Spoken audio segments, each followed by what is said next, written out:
Darwin. Vous souhaitez qu'un utilisateur de votre site internet puisse vous contacter sans pour autant que vous placiez votre adresse email directement sur votre site, alors la réponse est les formulaires. Nous allons donc apprendre dans cette vidéo à créer un simple formulaire. Donc ici pour cela je me rends dans mon éditeur. Pour procéder à la création d'un formulaire, vous devez ouvrir la balise form. Cette balise form doit posséder au moins deux attributs. Le premier étant l'attribut méthode. Par l'intermédiaire de cet attribut, vous allez pouvoir spécifier la méthode à utiliser donc pour transférer les données jusqu'au serveur. Donc ici je mets le égal et j'insère la méthode entre guillemets. Donc vous avez le choix entre deux méthodes, la méthode get et la méthode post.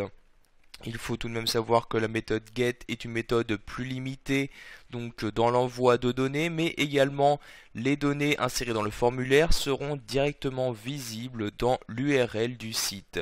C'est pourquoi la méthode post est maintenant plus utilisée. Donc je referme ici les guillemets. Nous allons maintenant donc insérer le deuxième attribut obligatoire qui est l'attribut action. C'est par l'intermédiaire de cet attribut donc que vous allez choisir ce que vous souhaitez faire lors de l'envoi donc de ce formulaire. Donc ici je mets encore une fois de égal et les guillemets et je vais ici renseigner une page PHP validé.php, ce qui veut dire que je souhaite ouvrir cette page lorsque le formulaire a été envoyé. C'est donc par l'intermédiaire de cette page que les données seront traitées. Donc je ferme ici les guillemets et donc je peux maintenant fermer ce crochet comme ceci.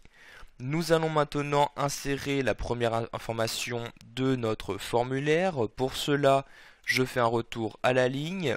Je vais par exemple demander à la personne son nom de famille. Donc ici, j'écris le nom. Maintenant, nous allons pouvoir insérer le champ de saisie pour que l'utilisateur puisse nous donner son nom. Pour cela, vous ouvrez donc ici les crochets et vous insérez la balise input.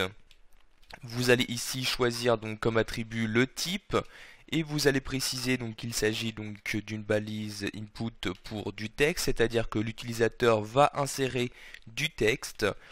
Comme deuxième attribut, vous allez mettre le name, c'est par l'intermédiaire donc du nom que vous allez donner que vous allez pouvoir par la suite récupérer les informations que l'utilisateur a insérées.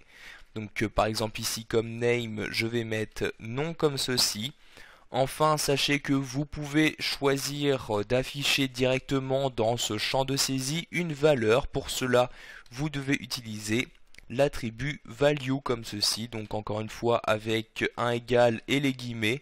Et par exemple ici je vais mettre donc votre nom comme ceci. Je peux maintenant fermer les guillemets. Il s'agit ici bien évidemment d'une balise sans contenu. Par conséquent, j'insère tout de suite le slash et je ferme le crochet. Afin de gagner du temps, je vais ici donc copier cette partie de code. Je fais donc un clic droit dessus, puis je clique sur copier. Je vais faire ici un retour à la ligne pour ensuite coller ici ce morceau de code. Je vais juste changer ici les différentes informations. Par exemple, maintenant je vais demander le prénom. Je change donc ici le nom de cette balise en mettant ici prénom. Et par exemple ici je ne souhaite pas mettre de valeur par défaut. Je supprime donc ici cet attribut.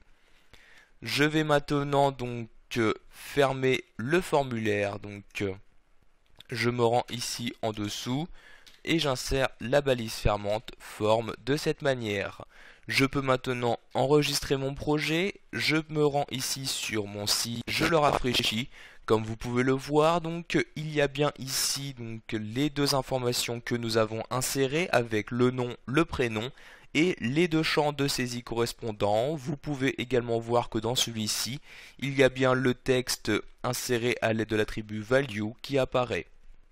Si maintenant vous souhaitez qu'il y ait un retour à la ligne ici entre donc ces deux champs-ci, il ne vous reste plus qu'à insérer donc la balise BR entre ceux-ci. Donc je me rends sur mon navigateur et à la fin ici donc de la première balise input, je vais insérer la balise BR de cette manière. Nous allons maintenant pour finir donc insérer deux boutons en fin de formulaire. Donc je me rends ici donc sous cette balise. Donc je fais tout d'abord un BR pour que mes boutons se trouvent bien en dessous des champs de saisie. Je fais à nouveau un retour à la ligne et maintenant je peux insérer mes boutons. Pour cela, nous allons toujours utiliser la balise input, mais cette fois-ci nous allons changer son type en mettant ici le type est égal. Donc nous allons commencer par créer un bouton effacer qui va permettre à l'utilisateur d'effacer toutes les informations qu'il a insérées dans les champs de saisie.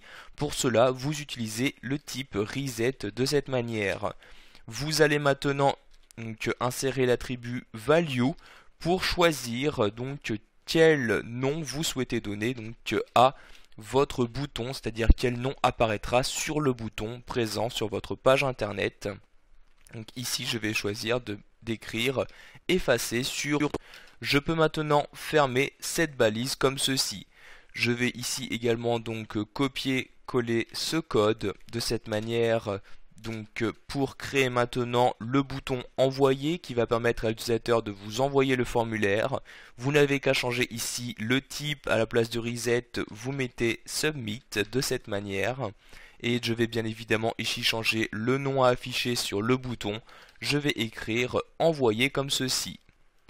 Maintenant je peux donc sauvegarder mon projet. Je me rends sur mon site internet en réactualisant la page et comme vous pouvez le voir, tout d'abord il y a bien eu un retour à la ligne entre ces deux champs de saisie, mais également donc il y a bien les deux boutons qui apparaissent, le bouton effacer et le bouton envoyer. Voilà, vous savez maintenant quelles sont les commandes simples à utiliser pour créer un petit